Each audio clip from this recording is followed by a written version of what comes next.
Thanks, Max. Welcome, everyone. So, I'm Lee Cowan. I help executives by looking at problems with perspectives based on a combination of proven and sophisticated commercial and academic methods, models, and processes. My clients are often C-suite and board level decision makers, but occasionally I help startups too. I also deliver corporate training workshops in advanced marketing strategy and business management, showing boards and CEOs ways to optimize corporate and marketing governance.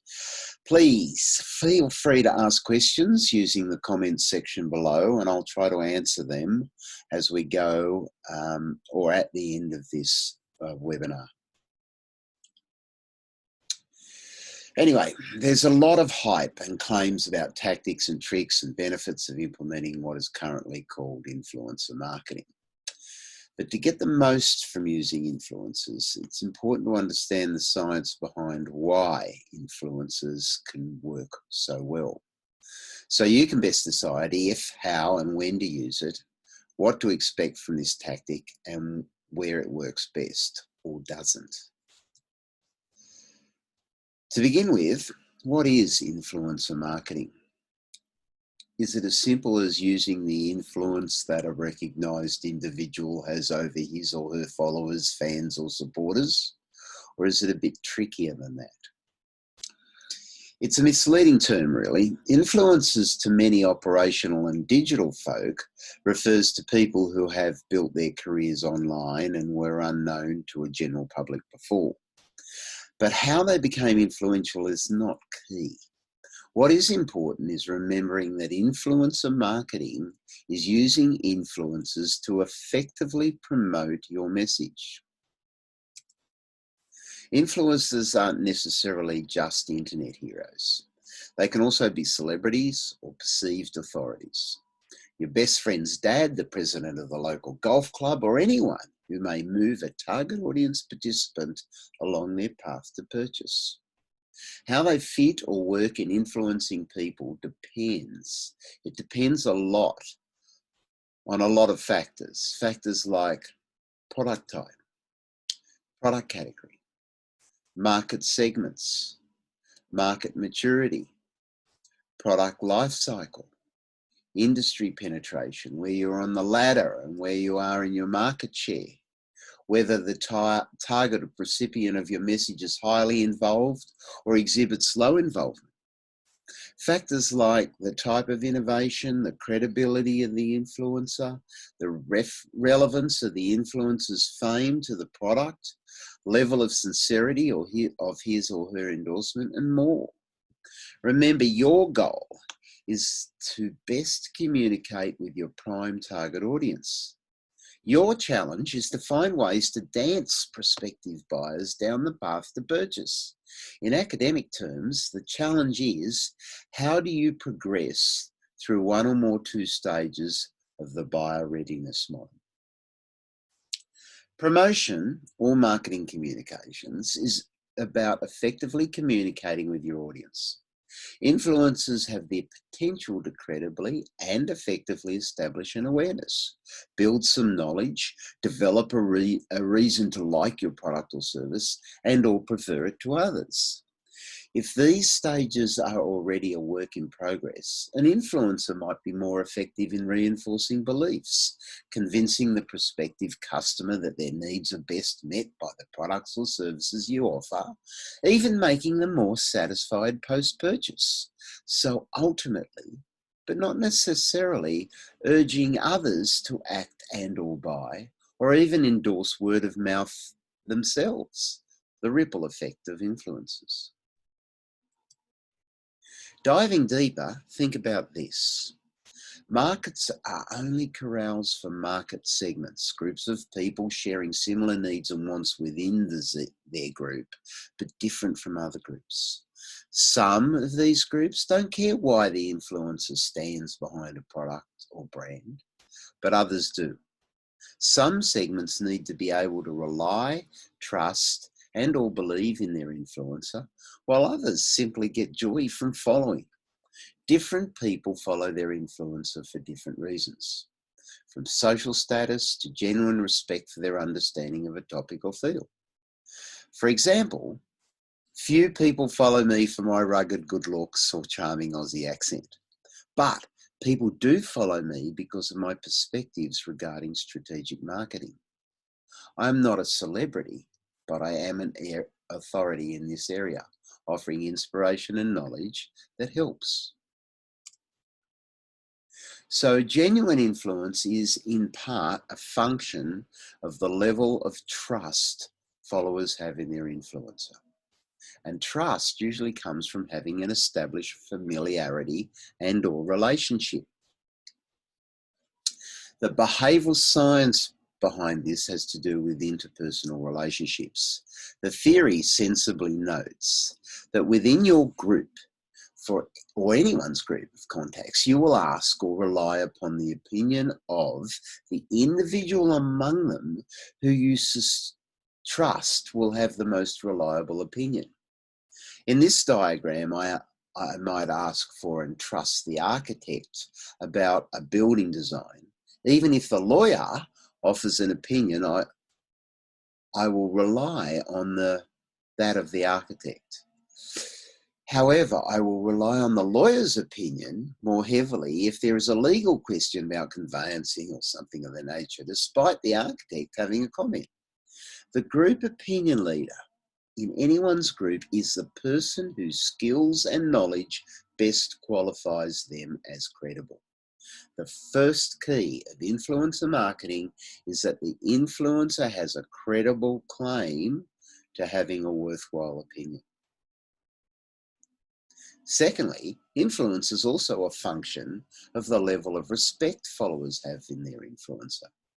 The second key of influencer marketing is, therefore, must be some level of respect by the follower or influencee for the influencer. And it follows that the higher the adulation, excessive admiration or praise, the greater the level of influence.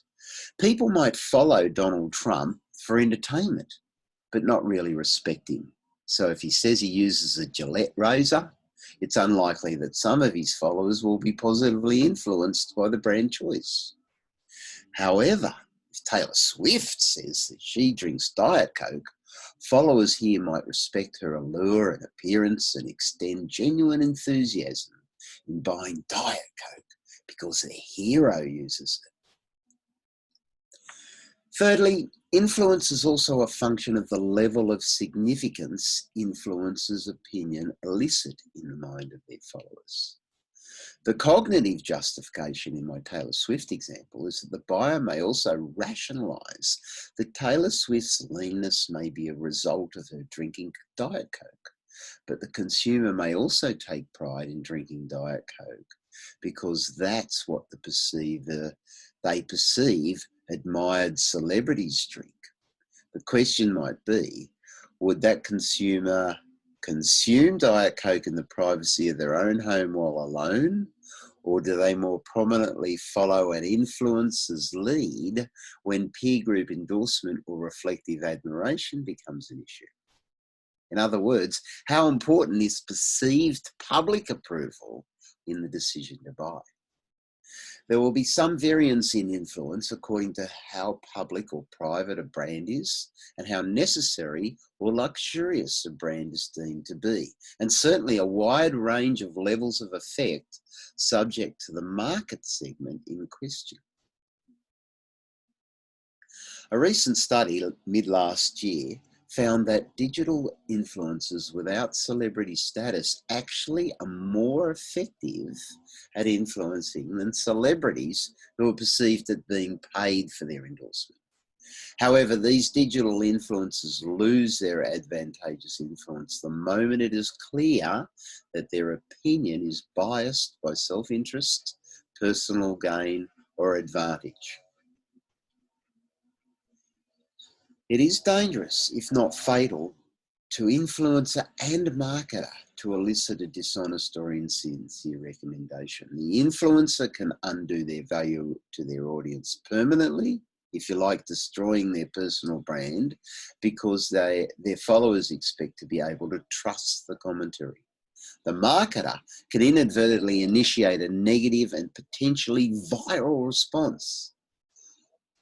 I'll post a web page of examples after this webinar for anyone who's interested in seeking a load of examples. The important model to remember is called the multi-stage mass communication model.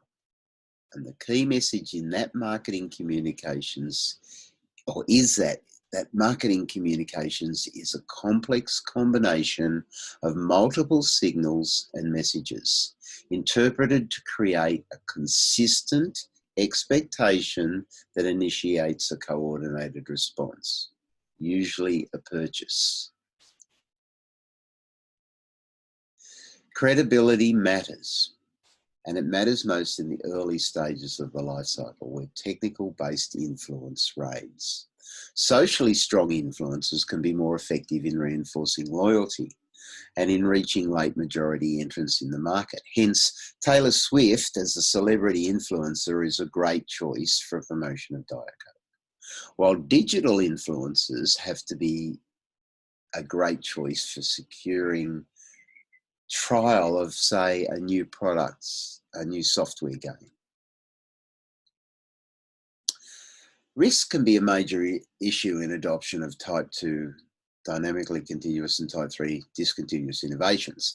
Social influence can be more effective for brand switching and maintenance advertising goals in type 1 continuous innovations. The practical interpretation of all that means ensuring trial by influencers will be a powerful driver in securing information dispersion of innovative products and services, while authoritative communication may be more effective in early stages of market adoption of easily understood products and services. You can see here the product analysis model. Whoops, gone too far. Another scientific marketing model that identifies what it is that customers actually buy. In Theodore Levitt's words, the customer doesn't buy drill bits, they buy the holes that drills make. The contribution of influencers to your promotional mix and your marketing communications tactics is simply a contribution to the total product from the customer's perspective. An endorsement, approval, or recommendation by an influencer is an augmentation in most cases. But be wary, as many augmentations quickly can become part of the actual product. One day, we may live in a world where an influencer's seal of approval might be as expected as consumer warranties, user instructions, labeling, or packaging. So some years ago, a latecomer to the herbal supplements and vitamins arena entered the market. They struggled for a while until they adopted marketing communication strategy based on using influencers, both celebrity and non-celebrity identities. This is one of their ads. Hopefully you can see this. No, you cannot see this.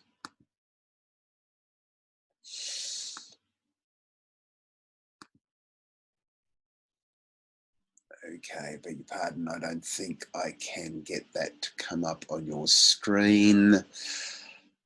Shame, technical failure. I'll see if I can slip that in on edit and get that to you. This is the result. Swiss tried multiple approaches with the heavy advertising budgets. They found celebrity endorsement worked the best, as you can see from this testimonial. Celebrity endorsement helped us sell for 1.7 billion. Not bad in a decade or so's worth of growth from go to woe. Okay, in the 70s, Lecoq Sportif was a dying brand. Short of funds, with an aged image, it had been outsold, outpromoted, outperformed, and outclassed by almost all competitors. In desperation, the CEO of Lecoq bought tickets to professional tennis matches with his meagre promotional budget and literally threw a Lecoq tennis shirt at each player as they left the arena after playing. Now imagine, having played a hard game of tennis, your shirt is wet and dirty. So it wasn't long before many players started wearing and then using Lecoq shirts professionally. Very quickly, fans sought out Lecoq because their heroes wore Lecoq and the brand prospered.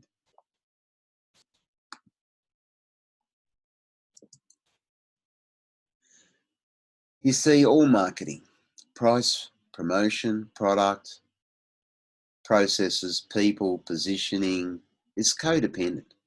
Every factor is reliant on the other. Fail at one and all suffer. Strengthen one and all benefit. Influencer marketing is really just a component of your content marketing, which is a component of your publicity effort, a component of your public relations effort, which is part of your promotional effort, which is part of your marketing mix.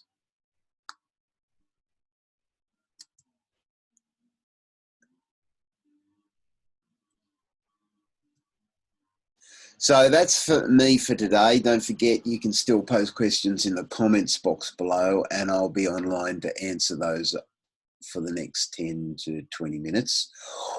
And if you want to know more about marketing science, you can download my ebook on marketing from this URL, or you can connect with me on LinkedIn and I'll send you a copy.